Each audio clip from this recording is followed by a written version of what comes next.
ኢየሱስ ጌታ ነው። ጌታ ስሙ ይባረክ። በዚህ ስፍራ ላይ how we understand the call of God የእግዚአብሔርን ጥሪ በሕይወታችን ላይ እንዴት እናውቃለን?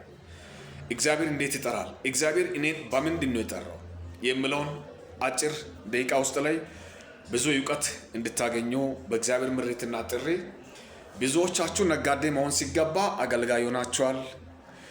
ብዙዎቻችሁ ማገልገል ሲገባ ነጋዴ ትሆናላችሁ። ስለዚህ የእግዚአብሔር አጠራር በእኔ ላይ ምንድን ነው አለው የሚለውን ጥያቄ በሚገባው ትይዙና እግዚአብሔር አምላክ የሚጠራ አምላክ ነው። ምክንያቱም በመጽሐፍ ቅዱስ ውስጥ ካሉ ከነቢያቶች አጠራር ውጪ ማንም ሰው ሊጠራ አይችልም። ለምሳሌ መጽሐፍ ቅዱስ ላይ አንዳንድ ሰዎች ከኢየሱስ ክርስቶስ በላይ አገለግላለሁ ይላል፣ ወይም ከኢየሱስ ክርስቶስ በላይ የማገልገል ቃል ምን እንደሆነ ይናገራል። ኢየሱስ ክርስቶስ ከኔ በላይም ታገለግላላችሁ ማለት ቆዳ ስፋቱን እንጂ ከኢየሱስ ክርስቶስ በላይ ኢየሱስ ክርስቶስ ከደረሰባቸው ቦታ ዘልቀ ወይም አልፈ ትሄዳለህ ማለት ነው። ከኢየሱስ ክርስቶስ በላይ የሆነ የምትፈጥረው ነገር አይኖረው። ቢአንደርስታንድ ይህንን በደንብ ማስተዋል ይኖርባቸዋል። ስለዚህ የእግዚአብሔር አጠራር ምንድን ነው በእኔ ህይወት የምለውን ነገር ብዙዎቻችሁ አገልግሎት ላይ ሆናችሁ አንዳንዶቻችሁ መገለጥን ለማውራት የሚሰቃዩ አሉ። መድረክ ላይ ቆሞ ከመገለጥ ጸልይ ብሎ ህዝቡን የሚያውክ አለ። በመገለጥ ጸልይ ትላለህ። በመገለጥ አንተ በምታሳስበት ጊዜ አይደለም። አንተ በመገለጥ የተሞላ ሰው ከሆንክ ራስ ላይ የነበረው የእግዚአብሔር መለኮታዊ ኃይል ፓወር ስለሆነ ከዛ በኋላ ምንድነው ዶኔትድ ይሆናል አንተም ሳታወራ። ስለዚህ አጠራሪ ምን ይመስላል የምለውን ነገር ቢኮሜንትድ አጠራሪ ምን ይመስላል? እኔን እግዚአብሔር በምንድን ነው የጠራው?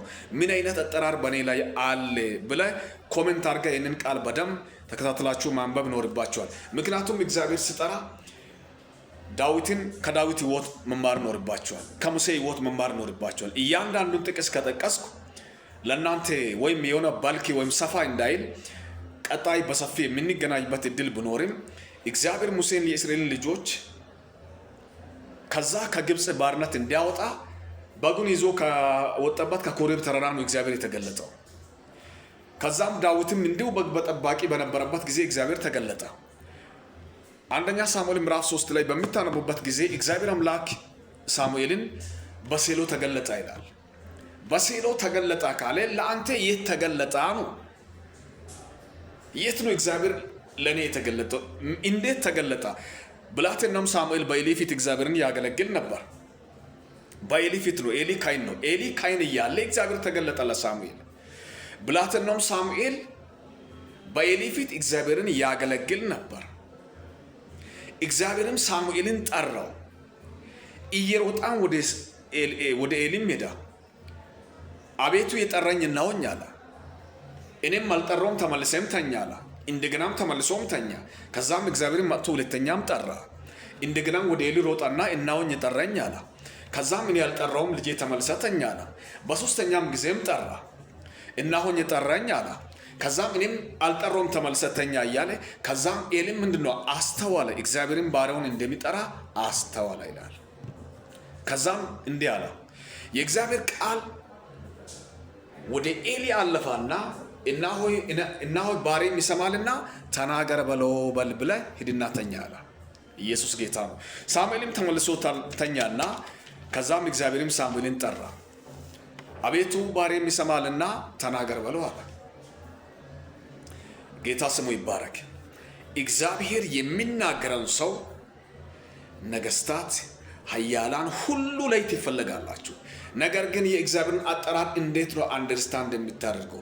ዛሬ አንተን እግዚአብሔር እንዴት ጠራ? እንዴት ነው እግዚአብሔር ጠራ? ምን ብሎ ጠራ? የት ጠራ?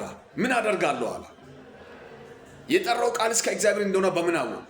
you see the history of ሳሙኤል የሳሙኤልን ታሪክ አየ። 3 ጊዜ ነው ሄደው። በዚህ ዘመን ላይ ብዙ ጊዜ ጥቅስ እየጠቀሱ የሚወጡ አገልጋዮች አሉ። ምክንያቱም ኪሳራ ነው የሚሆንባችሁ። የእግዚአብሔርን ቃል በጥሪ ካልሆነባችሁ ውጤታማ አትሆኑም።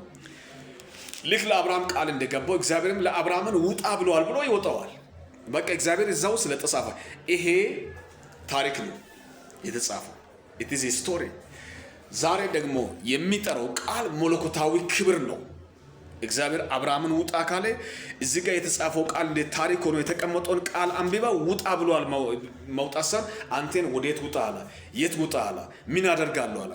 በሚገባው ዳጀስት አድርጋችሁ ነው የእግዚአብሔርን ቃል መስማትና አጠራሩን ማወቅ የሚኖርባችሁ። አጠራሮቹ ከየት ነው የሚመጣው? ከስጋና ከደም ነው ወይም ከመናፍስት ነው ወይም ከእግዚአብሔር ነው? ክብር ለኢየሱስ ነው።